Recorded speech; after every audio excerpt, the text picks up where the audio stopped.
കർത്താവിന്റെ അതിപരിശുദ്ധമായ നാമം വാഴ്ത്തപ്പെടുമാറാകട്ടെ. പിന്നെയും നമ്മൾക്ക് ഈ സമയക്കാലം ഉച്ചകഴിഞ്ഞ വേളയെങ്കിൽ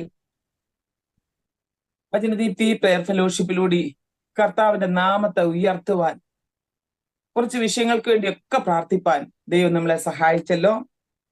നമ്മുടെ ജീവിതത്തിന്റെ ഓരോ അനുനിമിഷവും സ്വർഗത്തിലെ ദൈവമാണ് നമ്മെ വഴി നടത്തുന്നത്. കർത്താവിന്റെ കൃപയില്ലായെങ്കിൽ നമുക്കൊരു നിമിഷം പോലും പിടിച്ചു നിൽപ്പാൻ സാധ്യമല്ല. കർത്താവിന്റെ കൃപയാൽ ഇതുവരെ നമ്മെ പരിപാലിച്ചു. സകല അനർത്ഥങ്ങളിൽ നിന്നും, ആപത്തുകളിൽ നിന്നും, രോഗത്തിൽ നിന്നൊക്കെ നമ്മളെ വിടുവിച്ചു. ആമേൻ. ഇത്രയും പേർക്ക്, ഇത്രയും ഡിവൈസുകൾക്ക് ലൈനിൽ കടന്നു വരുവാൻ ദൈവം കൃപ നൽകിയല്ലോ. ഇന്ന് കർത്താവിനെ സ്തോത്രം ചെയ്യുന്നു. ഇന്ന് നമ്മളോടൊത്ത് നമ്മുടെ വചനദീപ്തി പ്രയർ ഫെലോഷിപ്പിലെ സാക്ഷി കൂടാരത്തിലേക്ക് നമുക്ക് അനുഗ്രഹീതനായ കർത്താവിന്റെ ദാസൻ റെജി ചുരനാടിനെയാണ് സാക്ഷ്യത്തിനായിട്ട് ലഭിച്ചിരിക്കുന്നത്. കർത്താവിൽ പ്രസിദ്ധനായ കർത്തദാസൻ പല പാട്ടുകളും പല പ്രവർത്തനം എഴുതുകയും പല പ്രവർത്തനങ്ങളിൽ ഭാഗവാക്കാണ്. കർത്താവിന്റെ ദാസനെ ഓർത്ത് സ്തോത്രം ചെയ്യുന്നു. അനുഗ്രഹീതനായ ഒരു ശുശ്രൂഷകനാണ്. എന്റെ അനുജത്തിയുടെ സഭയുടെ ശുശ്രൂഷകനായിട്ടിരിക്കുന്നു. കർത്താവിന്റെ ദാസനെ ഇന്ന് ഞങ്ങൾക്ക് ലഭിച്ചത് വളരെ അനുഗ്രഹവും സന്തോഷവുമായിട്ട് ഞങ്ങൾക്ക് സന്തോഷവുമാണ്. ആകയാൽ ഇന്ന് പകൽക്കാലത്തെങ്കിൽ കർത്തദാസനെ ഞങ്ങൾ ഒരുമിച്ച് ചേർന്ന് ആമീൻ വളരെ സ്നേഹത്തോടും ആദരവോടും കൂടി വചനദീപ്തി പ്രയർ ഫെലോഷിപ്പിലെ സാക്ഷ്യ കൂടാരത്തിലേക്ക് സ്വാഗതം ചെയ്യുന്നു. കർത്താവിന്റെ ദാസന്റെ ചെറുപ്രായം തൊട്ടുള്ള അനുഭവ സാക്ഷ്യങ്ങൾ, കർത്താവ് നടത്തുന്ന വിധങ്ങൾ, കർത്താവിനെ അറിയുവാനുണ്ടായ കാര്യങ്ങൾ, കർത്താവിന്റെ വേലയിലേക്ക് വരുവാനുണ്ടായ കാരണങ്ങൾ എല്ലാം തന്നെ കർത്താവിന്റെ ദാസൻ വളരെ അനുഗ്രഹീതമായ നിലയിൽ നമ്മളോട് ഇന്ന് പകൽക്കാലം പറയുന്ന, ഇത് കേൾക്കുന്ന ഓരോ വ്യക്തി ജീവിതങ്ങൾക്കും ഇത് വളരെ അനുഗ്രഹമായിരിക്കും. കാരണം കർത്താവിന്റെ വേലയിൽ ശോഭിച്ചുകൊണ്ടിരിക്കുന്ന ദൈവദാസന്മാർ ഒത്തിരി വില കൊടുത്താണ്, ദൈവമക്കൾ ഒത്തിരി വില കൊടുത്താണ് ആമേൻ ഇവിടം വരെയും എത്തിയതെങ്കിൽ അവർ ജീവിതത്തിൽ ചെയ്യുന്ന ഓരോ കാര്യങ്ങൾക്കും ഇന്നും വിലയുണ്ട്.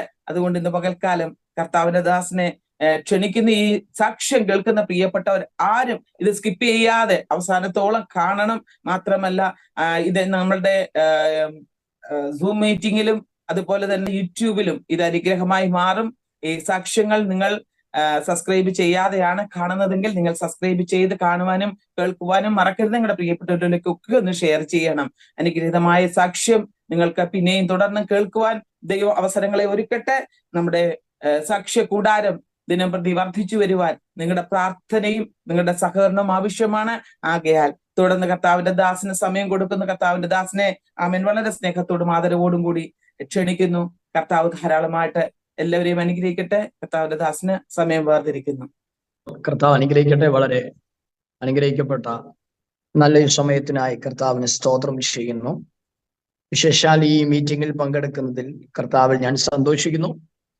ആമേൻ. ഈ മീറ്റിംഗിലേക്ക് എന്നെ ക്ഷണിച്ച പ്രിയപ്പെട്ട ദാസിയെ ഓർത്ത് ഞാൻ ദൈവത്തെ സ്തുതിക്കുന്നു. ഞങ്ങളുടെ സഭയുടെ ആമേൻ ഒരു അംഗമായിരിക്കുന്ന പ്രിയ ഷീന സിസ്റ്ററുടെ ആമേൻ സഹോദരിയാണ് എന്നെ ഈ മീറ്റിലേക്ക് ക്ഷണിച്ചത്. പ്രിയദാസിയുമായി തന്ന ഈ കൂട്ടായ്മയ്ക്ക് സ്തോത്രം. നീണ്ട ആമേൻ ദിവസങ്ങളായി മീറ്റിംഗുകൾ നടന്നുകൊണ്ടിരിക്കുന്നു എന്ന് അറിയുവാൻ തക്കവണ്ണം ഇടയായി തീർന്നു. അനേകർ കടന്നു വന്ന് സാക്ഷ്യങ്ങൾ പ്രസ്താവിപ്പാൻ കർത്താവ് സഹായിച്ചു. ആക്ച്വലി ഇന്ന് ആമേൻ ഞങ്ങളുടെ ഇവിടെ രാവിലെ കറണ്ട് പോയതാണ്. ഒരു 10:30 കറണ്ട് പോയതാണ്. ഈ മീറ്റിങ്ങിന് കയറുന്നതിന് ഒരു 15 മിനിറ്റിന് മുമ്പാണ് കറണ്ട് വന്നത്. സ്തോത്രം. ഹല്ലേലൂയ. ആമേൻ. അതുകൊണ്ട് ഞാൻ ദൈവത്തിന് സ്തോത്രം ചെയ്യുന്നു. ഇച്ചിരി ഇവിടെ 1-2 പണിക്കാരും കൂടെ ചർച്ചിന്റെ 1-2 പണി നടക്കുന്നു. അപ്പൊ അവര് ഇന്നാണ് പണിക്കായിട്ട് വന്നത്. അപ്പൊ അവരുടെ ആ ഒരു തിരക്കും എല്ലാം കൂടെ ആയിരുന്നു. എങ്കിലും ആമേൻ ആ സമയമായപ്പോൾ കാര്യങ്ങളൊക്കെ ക്രമീകരിക്കുന്ന ദൈവത്തിന്റെ വിശേഷമായ കൃപയ്ക്കായി ഞാൻ ദൈവത്തിന് സ്തോത്രം ചെയ്യും. ഹല്ലേലൂയ. നിങ്ങളെ ആരെയും എനിക്ക് തമ്മിൽ വലിയ പരിചയമില്ല എങ്കിലും നമ്മളെല്ലാം പരിചയമുള്ളൊരു കർത്താവിന്റെ സാന്നിധ്യം ഇതിനകത്തുണ്ട് എന്ന് ഞാൻ വിശ്വസിക്കുന്നു. 2-3 പേരുടെ നാമത്തിൽ കൂടി വരുന്നവരുടെ നടുവിൽ ഞാൻ ഉണ്ടെന്ന് പറഞ്ഞവനായ കർത്താവ് ഈ പകൽക്കാലം നമ്മുടെ മധ്യത്തിലുണ്ട്. ആമേൻ. അതുകൊണ്ട് വളരെ പ്രാർത്ഥനയോട് കൂടെ ദൈവസന്നിധിയിലായിരിക്കാം. ഞാൻ ശുശ്രൂഷിക്കുന്ന സ്ഥലം തിരുവല്ല സെക്ഷൻ തേവേരി AG സഭയുടെ പാസ്റ്ററാണ് ഞാൻ. 2 വർഷക്കാലമായി ഞങ്ങൾ ഇവിടെ കർത്താവിന്റെ പേരിലായിരിക്കുന്നു. ആമേൻ. ഞാൻ എൻ്റെ സ്വന്തം സ്ഥലം എന്ന് പറയുന്നത് കൊല്ലം ഡിസ്ട്രിക്റ്റിലാണ്. കൊല്ലം ഡിസ്ട്രിക്റ്റില് ശൂരനാട് പോരുവഴി എന്ന് പറയും. പോരുവഴി സ്വദേശത്താണ് ഞാൻ ജനിച്ചു വളരുന്നത്. അവിടെ 7 മക്കളാണ് ഞങ്ങൾ. ഏഴാമത്തെ മകനായി ജനിപ്പാൻ കർത്താവ് കൃപ ചെയ്തു. മൂത്തത് 5 സഹോദരിമാരാണ്, ഒരു സഹോദരൻ. ഞാനാണ് ഏറ്റവും ഇളയാൾ. ആമേൻ. എൻ്റെ പഠന കാലയളവിന് ശേഷമായിട്ട് റേഡിയോഗ്രാഫർ എന്ന കോഴ്സ് പഠിപ്പാൻ കർത്താവ് സഹായിച്ചു. അന്നത്തെ പ്രീ ഡിഗ്രിയുടെ ഏറ്റവും അവസാനത്തെ ബാച്ചായിരുന്നു. പ്രീ ഡിഗ്രി പാസ്സായതിനു ശേഷം ഞാൻ റേഡിയോഗ്രാഫർ എന്ന കോഴ്സ് നമ്മുടെ പന്തളം ഇടപ്പോൾ ജോസ്കോ ഹോസ്പിറ്റലിൽ പഠിപ്പാൻ കർത്താവ് കൃപ ചെയ്തു. മംഗലാപുരം എന്നീ സ്ഥലങ്ങളിലൊക്കെ കർത്താവിൻ്റെ വേലയിൽ ഹോസ്പിറ്റലുകളിൽ ജോലിയോടുള്ള ബന്ധത്തിൽ വിവിധ ഹോസ്പിറ്റലുകളിൽ ആയിരിക്കാൻ കർത്താവ് സഹായിച്ചു. ഞങ്ങൾ ജനിച്ചു വളർന്ന സ്ഥലം എന്ന് പറയുന്നത് ശൂരനാട് എന്ന് പറയുമ്പോൾ ശൂരനാടിനടുത്തുള്ള പോരുവഴി എന്ന് പറയുന്ന ഒരു സ്ഥലമാണ്. അപ്പൊ ഈ പോരുവഴി എന്ന് കേൾക്കുമ്പോൾ തന്നെ ഒരു പോരൊക്കെ തോന്നിയേക്കാം. സ്തോത്രം, ഹല്ലേലൂയ. അത്രയ്ക്കും പോരുള്ളൊരു സ്ഥലമായിരുന്നു. എന്നാലും അതിന്റെ അവസാനം ഒരു വഴിയുണ്ട്, പോരുവഴി. സ്തോത്രം, ഹല്ലേലൂയ. ഞങ്ങള് ആക്ച്വലി 7 മക്കളെ വളർത്തുക എന്ന് പറയുന്നത് ഞങ്ങളുടെ ഫാദറിനും മദറിനും അവരുടെ സാമ്പത്തിക സ്ഥിതിയൊന്നും അത്ര തുടക്കത്തിൽ ഭദ്രമായിരുന്നില്ല. ആമേൻ. 7 മക്കളെ നോക്കിക്കൊണ്ട് ഒരു ചെറിയ ചായ കച്ചവടവും പശുവിനെ വളർത്തും ആയിട്ട് കഴിഞ്ഞു പോകുന്ന വെറും 4ാം ക്ലാസ് വിദ്യാഭ്യാസമുള്ള വലിയ സമൂഹത്തിൽ എടുത്തു ഒന്നും പറയാനില്ലാത്ത ഒരു കുടുംബത്തിൽ 7 മക്കൾ എന്നൊക്കെ പറയുമ്പം മറ്റുള്ളവർ പറഞ്ഞൊരു കാര്യമുണ്ട്, ഈ 7 മക്കളെ നീ എങ്ങനെ പോറ്റുവിടാം, ഈ 7 എണ്ണത്തിനെ നീ എങ്ങനെ വളർത്തും. സ്തോത്രം. ഞങ്ങളെ 7 മക്കളെയും എങ്ങനെ പോറ്റു, ഇവിടം വിട്ട് പോകേണ്ടി വരും എന്നൊക്കെ പറഞ്ഞവർ ആ ദേശം വിട്ടു പോയെങ്കിലും ദൈവം ഞങ്ങളെ ഇന്നും അവിടെ ഉറപ്പിച്ച് നിർത്തിയിരിക്കുന്നത് ഓർത്ത് ഞാൻ ദൈവത്തിന് സ്തോത്രം ചെയ്യുകയാണ്. അറിഞ്ഞ ദൈവത്തെ, അറിഞ്ഞ കർത്താവിന്റെ നാമത്തെ കഷ്ടങ്ങളുടെ നടുവിലും നിന്ദകളുടെ നടുവിലും മുറുകെ പിടിക്കാൻ എടുത്ത തീരുമാനം, അതാണ് അടിയന്റെ മാതാപിതാക്കളെ, ഞങ്ങളുടെ കുടുംബത്തെ നിലനിർത്തിയത്.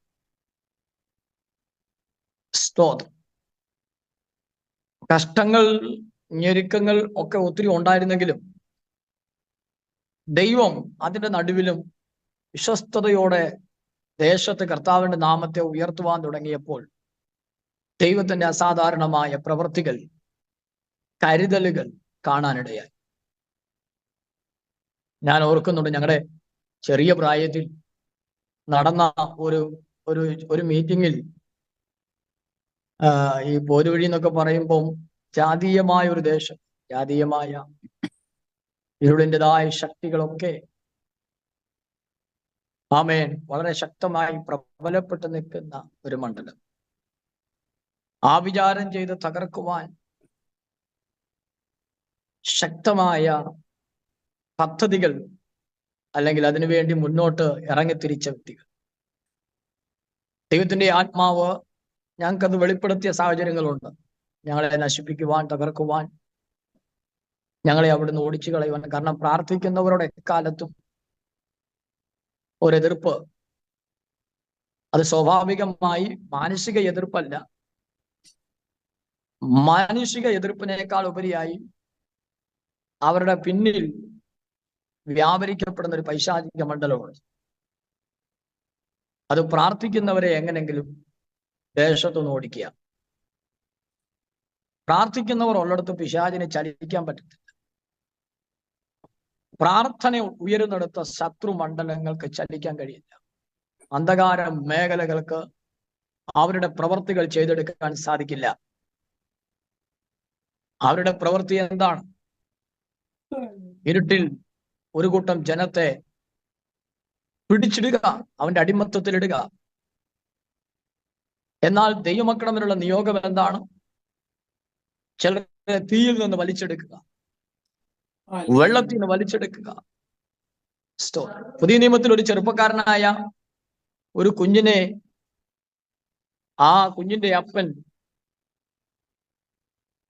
പ്രാർത്ഥിക്കുന്നവരുടെ അടുക്കിലേക്ക് കൊണ്ടുവന്നപ്പോൾ പറയുന്നൊരു കാര്യമുണ്ട്. കർത്താവ് ചോദിച്ചു, ഇത് എത്ര നാളായി?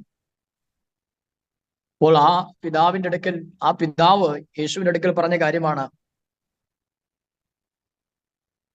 ഇവനിൽ ഒരു ഇരുട്ടിന്റെ ശക്തി ആവരിക്കുന്നു. അതെവിടെ വെച്ച് കണ്ടാലും ഇവനെ വെള്ളത്തിലും തീയിലും തള്ളിയിടും. പുതിയ നിയമത്തിലെ ഭക്തന്മാർക്ക്, ദൈവിക ശിഷ്യന്മാർക്ക്, ദൈവജനത്തിന് ദൈവം കൊടുത്തിരിക്കുന്ന നിയോഗം എന്താണ്? ചിലരെ തീയിൽ നിന്നും വെള്ളത്തിൽ നിന്നും വലിച്ചെടുക്കുക, യേശുവിന്റെ നാമത്തിൽ. ആ ചെറുപ്പക്കാരനെ എവിടിട്ടാണ് കൊല്ലാൻ നോക്കിയത്? പലപ്പോഴും തീയിലും വെള്ളത്തിലും തള്ളിയിടുകയാണ്. അപ്പൊ നോക്കണം, അതാണ് അങ്ങനെ ഉള്ള ഒരു കൂട്ടം നിയോഗത്തോടുകൂടെ ദൈവജനം ഒരു ദേശത്ത് നിൽക്കുമ്പോൾ വെല്ലുവിളികൾ അസാധാരണമായ രീതിയിൽ നേരിടേണ്ടി വരും. അസാധാരണമായ പോരാട്ടങ്ങൾ നേരിടേണ്ടി വരും. എന്നാൽ അവിടെയും വെളിപ്പാടിന്റെ പുസ്തകത്തിൽ നമ്മൾ വായിക്കുന്നത് എങ്ങനെയാണ്? നിങ്ങൾ പാർക്കുന്ന ഇടം ഞാൻ അറിയുന്നു. അത് സാത്താന്റെ സിംഹാസനമെങ്കിലും നിങ്ങൾ എൻ്റെ നാമം, നിങ്ങൾ എൻ്റെ വചനം മുറുകെ പിടിച്ചിട്ടിരിക്കുന്നു. അപ്പോ ഞാൻ വിശ്വസിക്കുന്നത്, പ്രാർത്ഥിക്കുന്നവൻ എവിടെയും കിടന്നുറങ്ങാം. പ്രാർത്ഥിക്കുന്നവൻ ഏത് ദേശത്തും വിതയ്ക്കാം. പ്രാർത്ഥിക്കുന്നവന് ഏത് മണ്ണിലും കിടന്നുറങ്ങാൻ സാധിക്കും. കാരണം അവന്റെ മേലുള്ളൊരു അഭിഷേകം, അവന്റെ മേലുള്ള ദൈവകൃപ, അത് ഇരുളിനെ ജയിച്ച കൃപയാണ്. അത് ഇരുളിന്റെ ആയുധങ്ങളെ പിടിച്ചു വാങ്ങി അവന്റെ തലയെ തകർത്തവന്റെ ദൈവകൃപയാണ്. അപ്പൊ ആ കൃപയിൽ നിൽക്കുന്ന ഒരു ദൈവവേദന എവിടെയും കിടന്നുറങ്ങാം. പ്രാർത്ഥനയുണ്ടെങ്കിൽ ഏത് പിശാചിന്റെ കോട്ടയാന്ന് പറയുന്നത്. ഞങ്ങൾ പാർത്ത ദേശം അങ്ങനെ ഇരുട്ടിന്റെ ഒരു കോട്ടയായിരുന്നു. ഞങ്ങൾ 9 പേരും മാനസിക രോഗികളാകാൻ വേണ്ടി ശത്രു ചെയ്ത പ്രവർത്തികൾ പല വിധത്തിലുള്ള പ്രവർത്തികളാണ്. എന്നാൽ ദൈവം ഞങ്ങളോട് പറഞ്ഞു, ഈ കൊണ്ടിട്ടവരെ അല്ലെങ്കിൽ മന്ത്രവാദം ചെയ്തവരെ ഒക്കെ ദൈവം ഞങ്ങൾക്ക് കാണിച്ചു തന്നിട്ട് അടയാള സഹിതം കാണിച്ചു തന്നിട്ട് പറഞ്ഞു, കൊണ്ടിട്ട വ്യക്തിയുടെ ശരീരത്തിൽ ഈ അടയാളം വെളിപ്പെടും. അങ്ങനെ അടയാളം വെളിപ്പെടുത്തി കൊണ്ടിട്ട ആരാണെന്ന് വരെ കാണിച്ചു തന്ന ദൈവിക ഇടപെടലുകൾ ഞങ്ങളുടെ കുടുംബത്തിനകത്തുണ്ട്. ആ ചെയ്തവരെല്ലാം ഇന്ന് ഈ ഭൂമിയിൽ നിന്ന് മാറ്റപ്പെട്ടു പോയപ്പോഴും പ്രാർത്ഥിക്കുന്നവനെ ദൈവം നിർത്തിയിരിക്കുക. ആമേൻ. പ്രാർത്ഥിക്കുന്നവന്റെ കൂടാരത്തെ ദൈവം മറിച്ചു കളയാൻ അനുവദിക്കത്തില്ല. പ്രാർത്ഥിക്കുന്നവന്റെ തലമുറയെ പിശാചിന് കിട്ടത്തില്ല. പ്രാർത്ഥിക്കുന്നവന്റെ നന്മയെ ശത്രു കൊണ്ടുപോകത്തില്ല. ആമേൻ. അങ്ങനെയെങ്കിൽ ഇന്ന് പ്രിയപ്പെട്ടവരെ, നാം പാർക്കുന്ന സ്ഥലങ്ങളെ കുറിച്ച് പേടിക്കണ്ട, ദേശത്തെ കുറിച്ച് പേടിക്കണ്ട. നാം പാർക്കുന്നിടത്ത് ശക്തമായ കാഹളം ഊതിക്കൊണ്ട്, പ്രാർത്ഥന ഉയർത്തിക്കൊണ്ട് ആത്മമണ്ഡലത്തിൽ നാം നിന്നാ മതിയെന്നേ. ആത്മമണ്ഡലത്തിൽ നിന്നും നാം മാറിപ്പോകുമ്പോഴാണ് ശത്രുവിനെ പേടിക്കേണ്ടത്. ആത്മമണ്ഡലത്തിൽ നാം വിശുദ്ധിയോടെ ആത്മമണ്ഡലത്തിൽ നിൽക്കുന്നിടത്തോളം കാലം ശത്രുവിന് നമുക്ക് നേരെ നിൽക്കാൻ പറ്റത്തില്ല. ആമേൻ. യോശുവയോട് എന്തോ പറഞ്ഞത്? നീ എന്റെ വഴിയിൽ നടക്ക്, നീ എന്റെ വചനത്തിൽ നിൽക്ക്, ഇടത്തോട്ടോ വലത്തോട്ടോ മാറാതെ നീ എന്റെ വചനത്തിൽ നിൽക്ക്. നിന്റെ ജീവകാലത്ത് നിനക്കെതിരെ ഒരുത്തനും നിൽക്കാൻ പറ്റത്തില്ല. യേശുവിന്റെ നാമത്തിൽ ജയമെടുക്കുകയാണ്. അങ്ങനെയെങ്കിൽ ഇന്ന് എന്റെ പ്രിയപ്പെട്ടവരെ, ഞാൻ വിശ്വസിക്കുന്നു, ദൈവകൃപയിലാണ് നാം നിൽക്കുന്നതെങ്കിൽ നമുക്ക് എവിടെയും കിടന്നുറങ്ങാം, ഏത് ദേശത്തും താമസിക്കാം.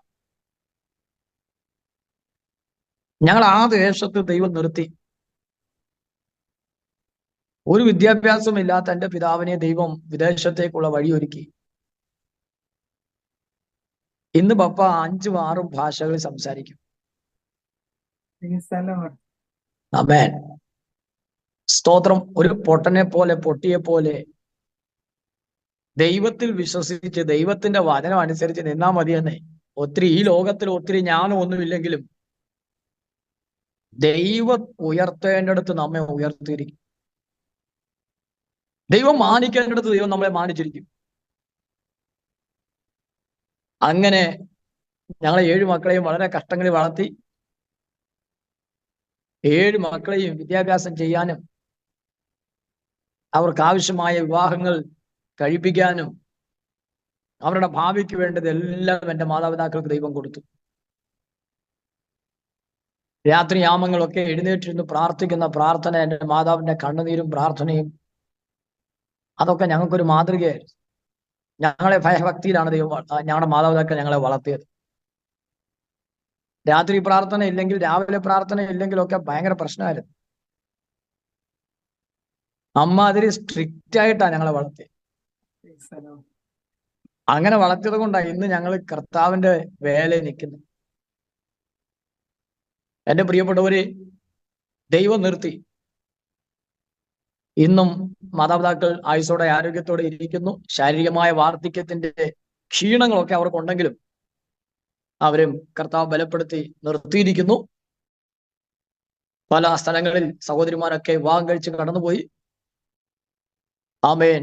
ഞാൻ കർത്താവിന്റെ വേലയിലേക്ക്, ഞാൻ പറഞ്ഞത് 6 വർഷക്കാലം എക്സ്റേ ടെക്നീഷ്യനായി, റേഡിയോഗ്രാഫറായി ഞാൻ ഇങ്ങനെ ജോലി ചെയ്തുകൊണ്ടിരിക്കുക. അമ്മയുടെ ഉദരത്തിനകത്ത് ഉരുവായി പുറത്തു വരുമ്പോ തന്നെ ഒരു കൂട്ടം രോഗങ്ങളോട് കൂടിയാണ് ഞാൻ പുറത്തു വരുന്നത്. അധികം നാളില്ലെന്നുള്ള മെഡിക്കൽ സയൻസിന്റെ വിധിയെഴുത്തിന്റെ നടുവിൽ ദൈവകരത്തിലോട്ട് എൻ്റെ മാതാവ് അവൻ എടുത്തു വെച്ച് എൻ്റെ മാതാവും പിതാവും പ്രാർത്ഥിച്ചു, കർത്താവേ ഇവനെ ആയുസ്സോടെ തരണം, ദൈവത്തിന്റെ വേലയ്ക്കായി ഇവനെ നീ പ്രയോജനപ്പെടുത്തണം. പ്രാർത്ഥിച്ച പ്രാർത്ഥന അതിങ്ങനെ അന്തരീക്ഷത്തിൽ കടന്നു. സ്തോത്രം. ആ പ്രാർത്ഥനയെ ദൈവം എഴുതി വെച്ചു. അതുകൊണ്ട് ജോലിക്ക് പോയെന്ന് പറഞ്ഞാലും ദൈവം 2009 എന്നെ ദൈവം ശക്തമായി വിളിച്ച് തൻ്റെ വയലിലേക്ക് ഇറക്കി. എത്ര വർഷങ്ങൾക്ക് മുമ്പ് പ്രാർത്ഥിച്ച പ്രാർത്ഥനകളാണെങ്കിലും ആ പ്രാർത്ഥന ചലിക്കുന്ന ഒരു സമയമുണ്ട്. അതിന്റെ മറുപടി ചലിക്കുന്ന ഒരു സീസൺ ഉണ്ടെന്ന്, ഒരു കാലഘട്ടം ഉണ്ടെന്ന്. ആ കാലഘട്ടം വരെ നാം പ്രാർത്ഥനയുടെ മറുപടിക്ക് വേണ്ടി കാത്തിരുന്നാൽ, ദൈവസന്നിധിയിൽ അന്ന് അവർ പ്രാർത്ഥിച്ച പ്രാർത്ഥന ദൈവം എഴുതി വെച്ചു. അതുകൊണ്ടാണ് ഞാൻ വിശ്വസിക്കുന്നത് 2009 കർത്താവിന്റെ വേലയ്ക്ക് വേണ്ടി ജോലി എന്ന് പറഞ്ഞ് നടന്ന എന്നെ ദൈവം തന്റെ വേലയ്ക്കായി പിടിച്ചിറക്കി. 2009 മുതൽ 2010 മുതൽ 13 വരെ ബഥേൽ ബൈബിൾ കോളേജിൽ, പുനലൂരിൽ ബഥേൽ ബൈബിൾ കോളേജിൽ പഠിപ്പാൻ കർത്താവ് എന്നെ സഹായിച്ചു. പഠിച്ചുകൊണ്ടിരിക്കുമ്പോൾ തന്നെ എൻ്റെ വിവാഹം കഴിഞ്ഞു. അദ്ദേഹവും ഒരു നേഴ്സായിരുന്നു. ദൈവം അദ്ദേഹത്തെയും സുശേഷ വേലയ്ക്കായി വിളിച്ചിറക്കി. ഞങ്ങൾ രണ്ടുപേരും കൊല്ലത്തിനടുത്തുള്ള ആദിച്ചല്ലൂർ എന്ന സ്ഥലത്ത് 2013 മുതൽ 15 വരെ ഒരു പ്രവർത്തനമായി നിന്നു.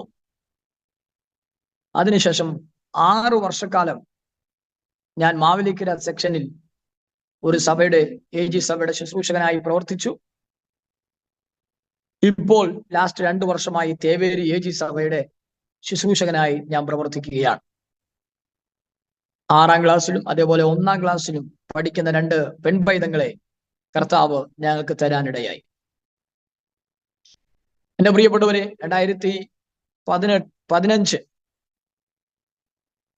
അതിപ്രഭാതത്തിൽ ഒരു ബൈക്കുമായി ഞാൻ എൻ്റെ പ്രവർത്തന സ്ഥലത്തേക്ക് യാത്ര ചെയ്യുമ്പോൾ, ഒരു കറുത്ത ഹെൽമെറ്റ് ആയിരുന്നു, ഒരു കറുത്ത ഗ്ലാസ്സുള്ള ഹെൽമെറ്റ് ആയിരുന്നു. ഇരുട്ട് സമയമായതുകൊണ്ട് ഒന്നും കാണാൻ കഴിഞ്ഞില്ല. വാഹനം ഓടിച്ചു മുന്നോട്ട് പോകുമ്പോഴാണ് എന്തോ വന്ന് കഴുത്തിന്മേൽ കുഴുങ്ങിയത് മാത്രം അറിയാം. ബോധം കെട്ട് മരിച്ചവനെ പോലെ റോഡിന്റെ സൈഡിൽ കിടന്ന എന്നെ പലരും മരിച്ചെന്നും പറഞ്ഞ് മുന്നോട്ട് വന്ന് എടുക്കാൻ മടിയോടെ നിൽക്കുകയാണ്. എന്താ സംഭവിച്ചെന്ന് വെച്ചാൽ ഒരു കേബിളിന്റെ വയറ് റോഡിന്റെ ക്രോസ് ആയിട്ട് പൊട്ടിക്കിടന്നു. ആരും കണ്ടില്ല. ഒരു കയറ് നടു റോഡിൽ വലിച്ചു കെട്ടിയിരിക്കുന്നത് പോലെ അതിൽ കുരുങ്ങി മറിഞ്ഞവനായി മറിഞ്ഞു ബോധമില്ലാതെ റോഡ് സൈഡിൽ കിടക്കയാ. അവിടുന്ന് ആൾക്കാർ എന്നെ എടുത്തുകൊണ്ട് കൊല്ലം ഉപാസന ഹോസ്പിറ്റലിൽ കൊണ്ടുപോയി. കൊല്ലം ഉപാസന ഹോസ്പിറ്റലിൽ കൊണ്ടുപോയപ്പോൾ അവിടെ ചെക്കപ്പുകൾ നടത്തി. ചെക്കപ്പുകൾ നടന്നതിന് ശേഷം അവർക്ക് മനസ്സിലായി എൻ്റെ ഇടത്തെ തോളല് അത് രണ്ടായിട്ട് പൊട്ടിമാറി. എൻ്റെ ഇടത്തെ കാലിന്റെ ലിഗമെന്റ്സ് അതും പൊട്ടിമാറി. എനിക്ക് കാല് താഴോട്ട് വെക്കുമ്പോൾ അറിയാം താഴ്ഭാഗം ഒരു ഭാഗത്തേക്കും മേൽഭാഗം ഒരു സൈഡിലേക്കും പോകുന്നത്. കാരണം നമ്മുടെ മുട്ടിനെ പിടിച്ചു നിർത്തുന്ന ജോയിന്റ്, ആ ജോയിന്റിനെ പിടിച്ചു നിർത്തുന്ന ലിഗമെന്റ്സ് പൊട്ടിമാറി. ഡോക്ടർ പറഞ്ഞു എമർജൻസി ഓപ്പറേഷൻ ചെയ്യണം. ഞാൻ ഓപ്പറേഷൻ ചെയ്യുന്നതിനോ മരുന്നെടുക്കുന്നതിനോ ഒന്നും ഞാൻ എതിരല്ല. പക്ഷെ ദൈവം അനുവദിക്കണം. ആമേൻ, സ്തോത്രം. ഞാൻ കർത്താവിനോട് ചോദിച്ചു, കർത്താവേ ഇതെന്താണ്? ഞാനിതിന് വില്ലിങ് ആവണം. നിന്റെ പദ്ധതി എന്താണ്? കർത്താവ് എന്നോട് പറഞ്ഞു, ഞാൻ നിന്നെ സൗഖ്യമാക്കുന്ന യഹോവ. ഞാൻ ആ ഹോസ്പിറ്റലിൽ ഡിസ്ചാർജ് വാങ്ങി. കർത്താവ് എന്നെ സൗഖ്യമാക്കുമെന്ന് പറഞ്ഞെന്നുണ്ടെങ്കിൽ പിന്നെ എന്താ പേടിക്കണ്ടേ? അവൻ വാക്ക് പറഞ്ഞാൽ മാറുന്നവനല്ല. അവൻ വാക്ക് പറഞ്ഞാൽ മാറുന്നവനല്ലെന്നു. മനുഷ്യൻ പറഞ്ഞിട്ട് എടുത്തു ചാടുന്നവരൊക്കെ പരാജയപ്പെട്ടു പോകും. പക്ഷെ ദൈവം പറഞ്ഞിട്ട് എടുത്തു ചാടുന്നവൻ പരാജയപ്പെടത്തില്ല. അവന്റെ തല കുനിയാൻ ദൈവം അനുവദിക്കത്തില്ല. ദൈവം അല്ലയോ പറഞ്ഞ, കർത്താവ് പറഞ്ഞ് ഞാൻ നിന്നെ സൗഖ്യമാക്കുന്ന യഹോവാന്ന്. അതുകൊണ്ട് ഞാൻ ഡിസ്ചാർജ് വാങ്ങി ഭവനത്തിൽ വന്നു. 3 ആഴ്ച വിശ്രമിച്ചു. അതിൻ്റെ ഇടയ്ക്ക് എന്നെ മെഡിക്കൽ കോളേജ് വരെ പൊക്കിയെടുത്തോണ്ട് പോയി. അവിടെ ചെന്നപ്പോൾ അവരെല്ലാം നോക്കിയിട്ട് പറഞ്ഞു ഓപ്പറേഷൻ ഇല്ലാതെ വേറെ വഴിയില്ലെന്ന് പറഞ്ഞു. അവര് ഈ മേളിൽ താഴെ ഒരു ക്ലാസ് വിട്ട് എന്നെ ഭവനത്തിലേക്ക് പറഞ്ഞയച്ചു. ഇതെടുത്ത് കളഞ്ഞിട്ട് വീണ്ടും എക്സ്റേ എടുത്തു. അവർ പറഞ്ഞു ഒന്നും ആയില്ല, ഒരു പ്രതീക്ഷയില്ല, ഓപ്പറേഷൻ അല്ലാതെ വേറെ വഴിയില്ലെന്നു. ഞാൻ ആ സമയം വരെ ശരിക്ക് ഓടുകയാ, ശുശ്രൂഷയ്ക്ക് കടന്ന് ഓടുകയാ. ദൈവകൃപയാൽ എനിക്കൊരു 3-4 ആഴ്ച വിശ്രമം കിട്ടി. ഞാനിരുന്ന് പ്രാർത്ഥിക്കാൻ തുടങ്ങി. എൻ്റെ ഉള്ളിലെ ദൈവകൃപ അതൊന്ന് ജ്വലിപ്പിക്കാനുള്ള സമയമായെന്ന് എനിക്ക് തോന്നി. ഞാൻ പ്രാർത്ഥനയോടുകൂടെ ഭവനത്തിലായിരിക്കുമ്പോൾ പെട്ടെന്നാണ് എൻ്റെ പെങ്ങളുടെ മകന്റെ സ്നാനം കലവൂരും അസംബ്ലീസ് കോഡ് സഭയിൽ വെച്ച് നടക്കുക. ഞാൻ പറഞ്ഞു എനിക്ക് അവിടെ പോയേ പറ്റൂ. എന്നെ കൊണ്ടുപോയി ഏറ്റവും പുറകിൽ കൊണ്ട് പൊക്കിയെടുത്തോണ്ടിരുത്തി. ഞാൻ പറഞ്ഞു ഞാൻ ഇവിടെ ഇരുന്നോളാം എന്ന് പറഞ്ഞ് ഞാൻ അവിടെ ഇരുന്നു. പെട്ടെന്നാണ് പാസ്റ്റർ മുമ്പോട്ട് വന്നിട്ട് പറഞ്ഞു കുറച്ച് സമയം ഒന്ന് വചനം പ്രസംഗിക്കണം. ഞാൻ പറഞ്ഞു എനിക്ക് നിന്ന് പ്രസംഗിക്കാൻ പറ്റത്തില്ല, എനിക്ക് ഇരുന്ന് പ്രസംഗിച്ചോളാം എന്ന് പറഞ്ഞു. അപ്പൊ എന്നെ പൊക്കിയെടുത്ത് ഏറ്റവും ഫ്രണ്ടിൽ കൊണ്ടിരുത്തി. ഞാൻ അവിടെ വചനം പറഞ്ഞുകൊണ്ടിരിക്കുകയാണ്. വചനം പറഞ്ഞുകൊണ്ടിരിക്കുന്നതിന്റെ അവസാന സമയമായപ്പോഴത്തേക്കിനെ ദൈവത്തിന്റെ ശക്തിയുടെ ഒരു അളവറ്റ വലിപ്പം എൻ്റെ മേൽ ഇറങ്ങുന്നത് എനിക്ക് അനുഭവിക്കാനിടയായി. പെട്ടെന്ന് എഴുന്നേറ്റ് പ്രകാശിക്കാൻ നിന്റെ പ്രകാശം വന്നിരിക്കുന്നു. പ്രബലഘടക ശതുനിയാറികൾക്കമന ആ ശക്തമായ ദൈവിക ഇടപെടലിൽ ചാടി എഴുന്നേറ്റു. പിന്നെ അവിടെ ഞാൻ ഓടി നടന്ന് ശുശ്രൂഷിക്കത്തക്ക രീതിയിൽ ഒരു പുതിയ ലിഗമെന്റ്സിനെ കർത്താവ് അവിടെ വെച്ച് പിടിപ്പിച്ച ദൈവം. യേശുവിന്റെ നാമത്തിൽ എൻ്റെ പ്രിയപ്പെട്ടവരെ, ദൈവം പറഞ്ഞാൽ അത് നിവർത്തിച്ചിരിക്കും. ഞാൻ അവിടെ എഴുന്നേറ്റ് ഓടി നടന്ന് ശുശ്രൂഷിച്ചു. ഭവനത്തിലേക്ക് തിരിച്ചു വന്നു. അടുത്ത ചെക്കപ്പിന് പോയപ്പം വീൽ ചെയറുമായിട്ട് എന്നും സ്വീകരിക്കാൻ നിൽക്കുന്ന വ്യക്തി വീൽ ചെയറുമായിട്ട് ഫ്രണ്ടിൽ നിൽക്കുക. ഞാൻ പറഞ്ഞു അവിടെ നിന്നോ, ഞാൻ നടന്നങ്ങ് പോയിക്കോളാന്ന് പറഞ്ഞു. കൃപയാൽ ഡോക്ടർ അടുക്കൽ ചെന്നു, കാണിച്ചു, അവർക്കും അത്ഭുതം. സ്തോത്രവും. എൻ്റെ ഇടത്ത് ഷോൾഡറിന്റെ എല്ല് പൊട്ടിയിരിക്കുക. ഇനി അതിനിപ്പോ എന്താ ചെയ്യുന്നത്? ഇപ്പൊ ഡോക്ടർ പറഞ്ഞു 3 മാസമെങ്കിലും എടുക്കും ഈ കൈ ഒന്ന് ഉയർത്താൻ. അവരുടെ വാക്കി പറഞ്ഞാൽ ശരിയാ, കാരണം എന്റെ കൈ ഒന്ന് അനക്കാൻ പോലും പറ്റുന്നില്ല. അങ്ങനെ ഇരിക്കെ എൻ്റെ ഒരു മൂത്ത അളിയൻ വന്നിട്ട് ഈ കൈ ഒന്ന് പിടിച്ചടാ, നീ ഇങ്ങനെ വെച്ചോണ്ടൊന്നും ഇരിക്കൽ, ഇത് അനക്കണം എന്നൊക്കെ പറഞ്ഞുകൊണ്ട് കൈ ഒരു പിടിയൊക്കെ പിടിച്ച്. ഞാൻ പറഞ്ഞു, ഞാൻ അലറിപ്പൂ വിളിക്കാൻ തുടങ്ങി, കാരണം അമ്മാതിരി വേദനയാ. അപ്പൊ ഡോക്ടർ പറഞ്ഞു 3 മാസമെങ്കിലും ഇത് ഉയർത്താൻ, ഈ കൈ ഒന്ന് ഉയർത്തണമെങ്കിൽ 3 മാസമെങ്കിലും എടുക്കണമെന്ന് പറഞ്ഞു. ഞാൻ അന്ന് കിടന്നുറങ്ങി. ഒരു 3 മണിയായപ്പോ കർത്താവ് എന്നെ എഴുന്നേൽപ്പിച്ചു. ഞാൻ ഇരുന്ന് പ്രാർത്ഥിക്കാൻ തുടങ്ങി. പെട്ടെന്ന് പ്രാർത്ഥിച്ചുകൊണ്ടിരിക്കുമ്പോ എൻ്റെ നാവിൽ ഒരു വാക്കിങ്ങനെ വരികയാണ്, കർത്താവേ, ആരോഗ്യമുള്ളപ്പം ഈ കൈ ഞാൻ അടക്കി വെച്ചിട്ടില്ല. ദൈവസന്നിധിയിൽ ഒറ്റയ്ക്കിരുന്നും കരമടിച്ച് ആരാധിച്ച ഒരനുഭവം എൻ്റെ ജീവിതത്തിനകത്തുണ്ട്. ഒറ്റ പ്രാർത്ഥന, കർത്താവേ, ഇത് തൂക്കിയിട്ട് നടക്കേണ്ട കൈ അല്ല, എനിക്ക് നിന്നെ ആരാധിച്ചേ പറ്റൂ. യേശുവിന്റെ നാമത്തിൽ ഞാൻ ആത്മാവിൽ പ്രാർത്ഥിക്കാൻ തുടങ്ങി. അന്യഭാഷയിൽ അല്പസമയം പ്രാർത്ഥിക്കാൻ തുടങ്ങി. അന്യഭാഷയിൽ പ്രാർത്ഥിക്കാൻ തുടങ്ങിയപ്പോഴത്തേക്കിന് പരിശുദ്ധാത്മാവിന്റെ ശക്തി വീണ്ടും എൻ്റെ മേൽ ശക്തിയോട് ഇറങ്ങി വരികയും ഒരാൾ വന്ന് എൻ്റെ കൈക്ക് പിടിച്ച് തമ്മിൽ അടിക്കുന്നത് പോലെ. ദൈവങ്ങളെ, പിന്നെ എന്താണ് സംഭവിക്കുന്നത് ചോദിച്ചാൽ പിന്നെ ഒന്നും എനിക്കറിയത്തില്ല. എൻ്റെ അടുത്ത മുറിയിന്നൊക്കെ എൻ്റെ പപ്പായും അമ്മയും സഹോദരങ്ങളും ഓടി വന്നത് കാണുന്നത് ഇതാണ്. ഞാൻ ബെഡിൽ നിന്ന് എഴുന്നേറ്റ് നിന്ന് കരമടിച്ച് വീശി അടിച്ച് നൃത്തം ചെയ്ത് ആരാധിക്കുകയാണ്. 3 മാസം ഈ കൈ ഉയർത്താൻ വേണമെന്ന് പറഞ്ഞതിനെ കർത്താവ് ഒറ്റ സെക്കൻഡ് കൊണ്ട് സൗഖ്യമാക്കി. ലോകം പറയുന്ന ചില പീരീഡുകളെ ലോകം പറയുന്ന കാലയളവല്ല നാം വിശ്വസിക്കാൻ തയ്യാറായ. മാർത്ത പറയുകയാണ്, ലാസർ ഉയർത്തെഴുന്നേക്കും, ശരിയാ, പക്ഷെ അത് ഇപ്പോഴെങ്ങുമല്ല, പുനരുദ്ധാനത്തിന്റെ നാളിലാ. സ്തോത്രം. അത് ലോകപരമായ അറിവ്. ആ അറിവ് നല്ലതല്ലെന്നല്ല, ആ അറിവ് നല്ല തന്നെയാണ്. പക്ഷേ ഇപ്പം വിശ്വസിച്ചാൽ ഇപ്പം വിടുതലാണെന്നാ പറഞ്ഞു. അടകവനകടകടക നീണ്ട കാലയളവ് പറഞ്ഞിരിക്കുന്ന വിഷയങ്ങളാണെങ്കിൽ ഇന്ന് രാത്രി പ്രാർത്ഥിച്ചോണം, കർത്താവ്, ഞാൻ ഇപ്പോൾ വിശ്വസിക്കുന്നു. ആ കാലയളവിന്റെ ദൈർഘ്യങ്ങളെ കുറയ്ക്കാൻ സമയത്തിന്റെ മേൽ അധികാരമുള്ള ദൈവം എനിക്ക് വേണ്ടി പ്രവർത്തിക്കും. നാളെ ഇതേ സമയത്ത് ഒരു അത്ഭുതം നടക്കുമെന്ന് പറഞ്ഞു. യോർദാൻ 2 നാളെ ഇതേ സമയത്ത് യോർദാൻ 2 പറഞ്ഞു.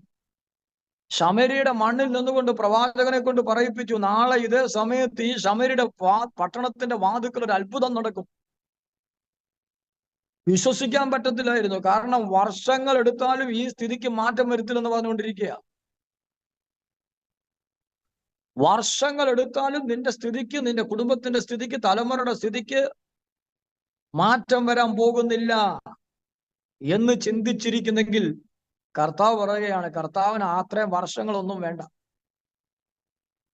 ഡോക്ടർമാർക്ക് 3 മാസം വേണ്ടത്, കർത്താവിന് ഒറ്റ സെക്കൻഡ് മതിയായിരുന്നു.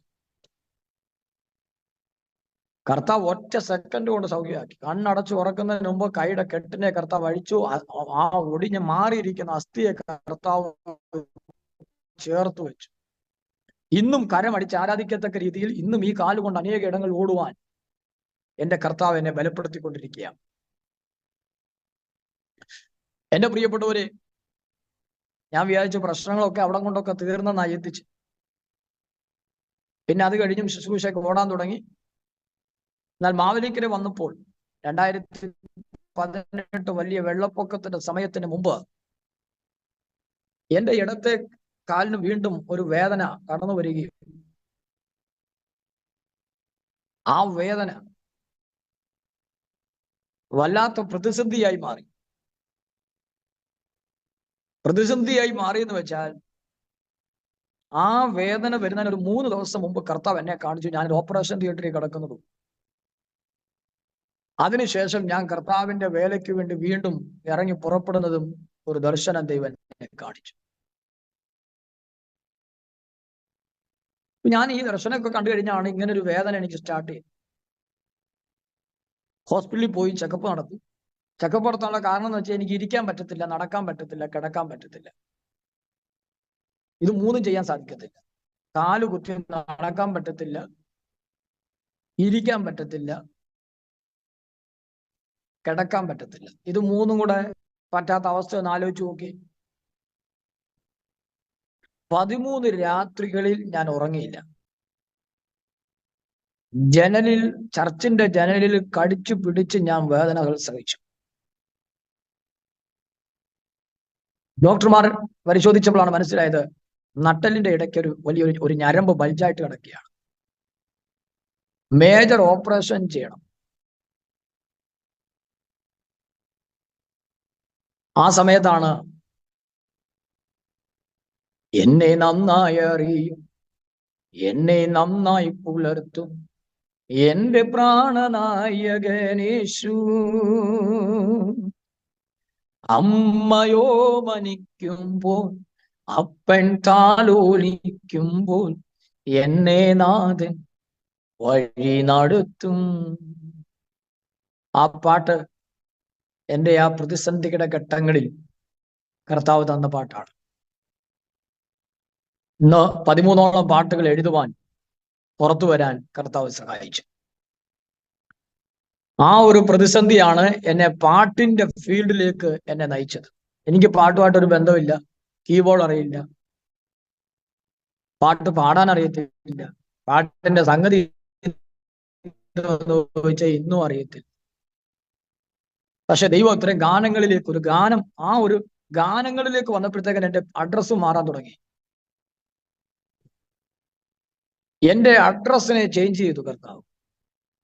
ചില പ്രതിസന്ധികൾ നമ്മുടെ അഡ്രസ്സിനെ ചേഞ്ച്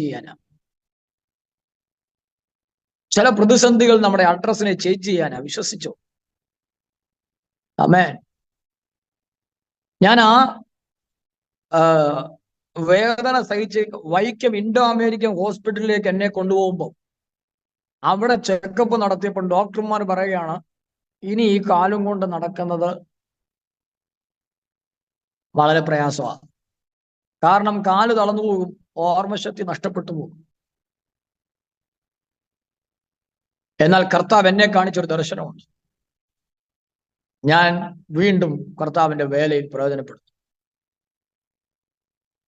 ഓപ്പറേഷൻ കഴിഞ്ഞ് നട്ടലിന്റെ മേജർ ഓപ്പറേഷൻ 2018 വെള്ളപ്പൊക്കത്തിന്റെ സമയത്താണ് നട്ടലിന്റെ മേജർ ഓപ്പറേഷൻ. വളരെ തുച്ഛമായ സാമ്പത്തിക സാഹചര്യത്തിൽ ആ ഹോസ്പിറ്റലിൽ അഡ്മിറ്റായി. ഓപ്പറേഷൻ ഭംഗിയായി കർത്താവ് നടത്തി.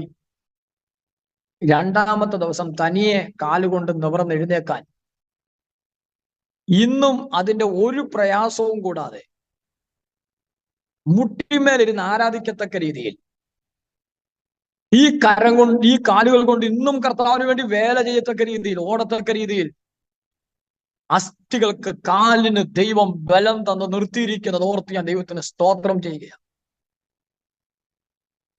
ഇനി രജിയില്ല, ശുശ്രൂഷയിൽ ഇനി ഇല്ലെന്ന് പറഞ്ഞവരുണ്ട്. കഴിഞ്ഞ ചില മാസങ്ങൾക്ക് മുമ്പും ഇതേ ഓപ്പറേഷൻ കഴിഞ്ഞ ഒരു സഹോദരി തളർന്നു കിടക്കുന്നത് കണ്ട് അവർക്ക് വേണ്ടി പോയി പ്രാർത്ഥിച്ചിട്ട് വന്ന ആളാണ് ഞാൻ. ദൈവത്തിന് ഒരു പദ്ധതി ഉണ്ടെങ്കിൽ, ദൈവത്തിന് ഇനിയും എന്നെക്കുറിച്ച്, എൻ്റെ തലമുറയെക്കുറിച്ച്, എൻ്റെ കുടുംബത്തെക്കുറിച്ച് ഒരു പദ്ധതി ഉണ്ടെങ്കിൽ ഏത് വിഷയത്തിനകത്തൂടെ കയറി പോയാലും അതിനകത്തുനിന്ന് ദൈവം നമ്മളെ റീസ്റ്റോർ ചെയ്തിരിക്കും.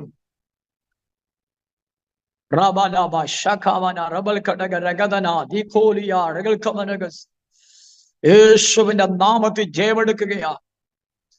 ഒരു തിരിച്ചുവരവ് ദൈവം തരും. ആ തിരിച്ചുവരവ് ചില പുതിയ അഡ്രസ്സോടുകൂടിയുള്ള തിരിച്ചുവരവായിരിക്കും. ദൈവം തന്റെ ജനത്തെ ചില പ്രതിസന്ധികളിൽ നിന്നും തിരിച്ചു വരുത്തുമ്പോൾ ആ തിരിച്ചുവരവ് ചില അഡ്രസ്സ് മാറ്റിക്കൊണ്ടുള്ള തിരിച്ചുവരവായിരിക്കും. യാക്കോബിനെ ദൈവം മടക്കിക്കൊണ്ടുവന്നപ്പോ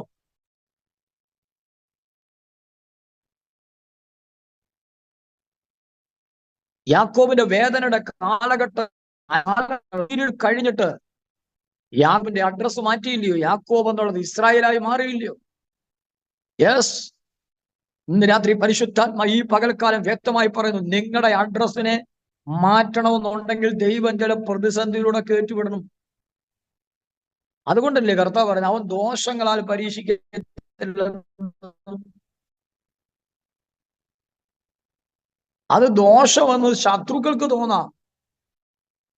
പക്ഷെ ഒരു ദൈവവൈതൻ എന്നുള്ളത് ഞാനും നിങ്ങൾ ചിന്തിച്ചോണം. ഏത് പ്രശ്നം വന്നാലും ഞാൻ ദൈവത്തിന്റെ വഴിയിലാണ് നിൽക്കുന്നതെങ്കിൽ, ഞാൻ ദൈവത്തിന്റെ വേലയിലാണ് നിൽക്കുന്നതെങ്കിൽ, ഞാൻ കർത്താവിന് പ്രസാദമുള്ളത് ചെയ്തുകൊണ്ട് ഞാൻ നിൽക്കുന്ന ഒരു ദൈവവേലയിലാണെങ്കിൽ എന്റെ ജീവിതത്തിൽ വന്ന ഈ പ്രതിസന്ധിക്കകത്ത് എന്റെ ദൈവത്തിന് വ്യക്തമായ പദ്ധതിയുണ്ട്. അവൻ ദോഷങ്ങളാൽ പരീക്ഷിക്കുന്നവനല്ലെന്നേ.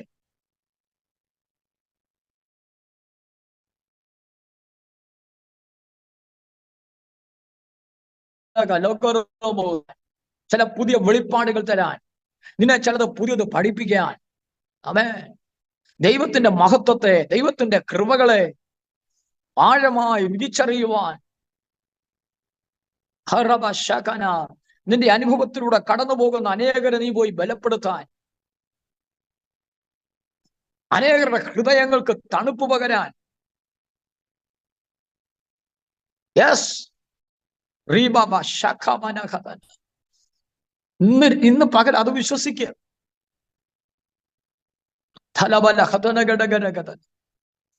ആ റോസമേനോട് പരിശുദ്ധന്മാർ പറയുകയാണ്, ചില തിക്ത അനുഭവങ്ങളിലൂടെ കടന്നുപോയ നാളുകളുണ്ട്.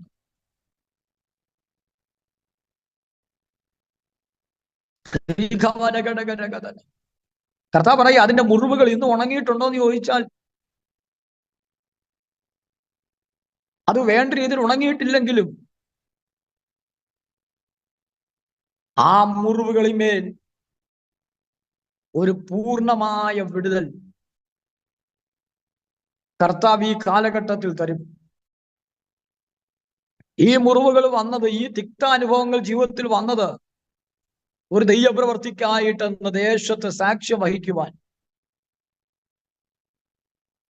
ദേശത്തിന്റെ നടുവിൽ ഒരു സാക്ഷ്യമായി തീരാനുണ്ട്. വിധി എഴുതിയിട്ടേക്കുവാ ചിലതിനെ. പക്ഷെ കർത്താവ് പറയാം, മനുഷ്യന്റെ വിധി എഴുത്തുകളെല്ലാം ഞാൻ വായിക്കും.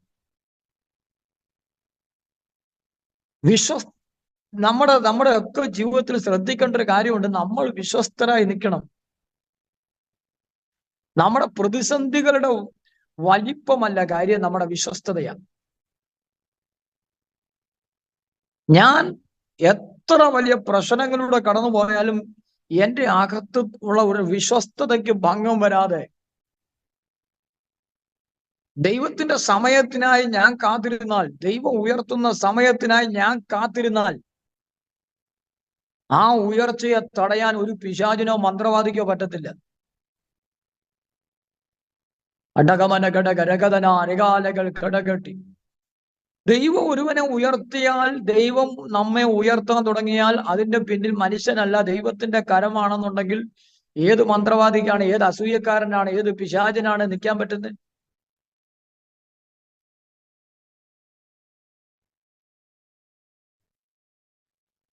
അങ്ങനെയെങ്കിൽ ഇന്ന് പകൽ വിശ്വസിക്കാത്തൂടെ ഇപ്പോൾ ദൈവത്തിന്റെ കൃപ ചിലരുടെ മേൽ വ്യാപരിക്കും. കർത്താവ് പറയുന്നു, ചില കുരുക്കുകൾ അടിച്ചെടുക്കും.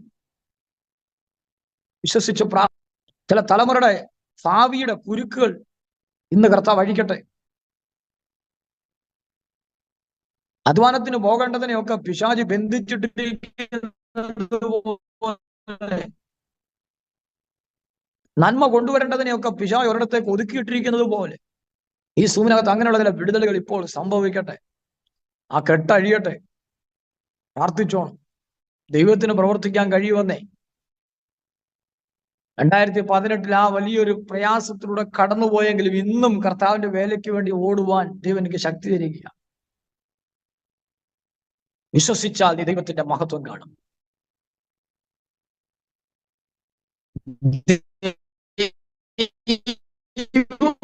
ഈ പൗലോസ് പറയുന്നുണ്ട്, എനിക്ക് ആരും തുണ നിന്നില്ല, എന്റെ 2-ാം പ്രതിവാദത്തിൽ എനിക്ക് ആരും തുണ നിന്നില്ല. അലക്സാണ്ടറിന്റെ ശുശ്രൂഷയ്ക്ക് വലിയ ദോഷം ചെയ്തു, എന്നാലും എന്റെ കർത്താവോ എനിക്ക് തുണ നിന്ന് എന്റെ പ്രസംഗം എന്നെ കൊണ്ട് നിവർത്തിച്ചു. അങ്ങനെയെങ്കിൽ ഇന്ന് വിശ്വസിച്ച് പ്രാർത്ഥിച്ചോണം. ദൈവം എന്തെല്ലാം നിന്നിൽ നിന്റെ തലമുറകളിൽ നിവർത്തിക്കാനുണ്ടോ, നിന്നിലൂടെ നിവർത്തിക്കാനുണ്ടോ, അതൊക്കെ നിവർത്തിച്ചിട്ടല്ലാതെ ദൈവം നിന്നെ ഈ മണ്ണിൽ നിന്ന് എടുക്കത്തില്ല. ആരെന്തൊക്കെ ദോഷം ചെയ്തെന്ന് പറഞ്ഞാലും പേടിക്കണ്ട. അടകമനഘടക ധനയാ റമസ്യ അരികൾക്കമനഘടകം. യേശുവിന്റെ നാമത്തിൽ ജയമെടുക്കുകയാ. ദൈവം അത്ഭുതകരമായി ഇന്നും നിർത്തിയിരിക്കുകയാണ്. ചെറിയ ചെറിയ പറഞ്ഞ ഒത്തിരി ഞാൻ ആ ജോലി കഴിഞ്ഞ് വരുമ്പോൾ പലരും ചോദിച്ചിട്ടുണ്ട്, എങ്ങനെയാ ഈ ഇത്രയും നല്ല ജോലിയൊക്കെ കളഞ്ഞിട്ട് നീ എന്തോ ചെയ്യാൻ പോവുക? പക്ഷെ ഇന്നു വരെ ഒരു കാര്യത്തിനും മുട്ടുവരാൻ ദൈവം അനുവദിച്ചിട്ടില്ല. എന്റെ സഹോദരന്മാരിൽ, എന്റെ പ്രിയപ്പെട്ടവരിലൊക്കെ പലരും ലക്ഷങ്ങളിൽ ശമ്പളം വാങ്ങിക്കുന്നവരുണ്ട്, പക്ഷെ അവർക്ക് തികയുന്നില്ല. പക്ഷേ ഞങ്ങളുടെ കുടുംബത്തിനകത്ത് സംതൃപ്തിയോടെ അന്നന്ന് കഴിയുവാൻ ദൈവഹിതത്തിനകത്താണോ ഞാനും നിങ്ങളും നിൽക്കുന്നത്, അവിടെ ദൈവത്തിന്റെ കരുതലുണ്ടെന്ന് തിരിച്ചറിയേണ്ട ഒരു ആത്മീയ മർമ്മം അത് കേട്ടോ. നമ്മൾ ദൈവഹിതത്തിനകത്താ നിൽക്കുന്നെങ്കിൽ അവിടെ വേറൊരു ഉറവയ്ക്ക് വേണ്ടി പോകണ്ട. സാക്ഷാൽ ദൈവം തന്നെ നിന്റെ ഉറവ. ആ ദൈവത്തിൽ തന്നെ നിന്റെ നിന്റെ കുടുംബത്തിന്റെ ക്ഷാമം തീരും, നിന്റെ തലമുറയുടെ ക്ഷാമം തീരും. അലമല അത്തനയാ ലമലഘടക സാറബോക്കോ സേ കേ നിയാം തരാ രകൽക്കമനം ലാനഘടക ധനഘടക സന്തനഘടക മനഘ തീരവൽക്കെട്ട് റമനഘടക ശതുനിയാ രകൽക്കമനഘടക രഗത്തനം.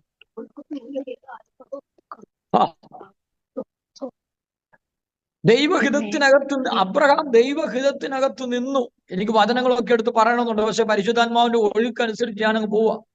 നമുക്കറിയാവുന്ന കാര്യം. ഈ അബ്രഹാം ദൈവഹിതത്തിനകത്ത് നിന്ന് സോതോമിലേക്ക് ലോത്തിറങ്ങിപ്പോയപ്പോഴും അബ്രഹാം ദൈവഹിതത്തിനകത്ത് നിന്നു. സോതോമിലേക്ക് ലോത്തിറങ്ങിപ്പോയപ്പോഴും അബ്രഹാം ദൈവഹിതത്തിനകത്ത് നിന്നു. ദൈവഹിതത്തിനകത്ത് നിന്നവനെയും അവന്റെ സന്തതിയെയും ഒരു മനുഷ്യനുമല്ല ഉയർത്തിയത്, ദൈവം അവരെ ഉയർത്തി. യേശുവിന്റെ നാമത്തിൽ ഇന്ന് പകൽക്കാലം തിരിച്ചറിഞ്ഞോണേ. ദൈവഹിതത്തിൽ നിന്നും തെന്നി മാറാതെ കർത്താവിനെ ഉയർത്തുവാൻ, സത്യദൈവത്തെ ഉയർത്തുവാൻ, സത്യാരാധന ഉയർത്തുവാൻ, വിശുദ്ധിക്ക് വേണ്ടിയും വേർപാടിന് വേണ്ടിയും നിൽക്കുവാൻ, ദൈവഹിതത്തിനകത്ത് നിൽക്കുവാൻ. ഏലി അവരോട് പറഞ്ഞു, നീ പോയി കെരീത് തോട്ടിൽ പോയിരിക്കുക, അത് ദൈവഹിതമാ. ദൈവഹിതത്തിനകത്ത് ദൈവത്തിന്റെ കരുതൽ വെളിപ്പെട്ടില്ലയോ? നീ സാറാബാത്തിലേക്ക് പൊയ്ക്കോ, അത് ദൈവഹിതമാ. ദൈവഹിതത്തിനകത്ത് ദൈവത്തിന്റെ കരുതലില്ലയോ?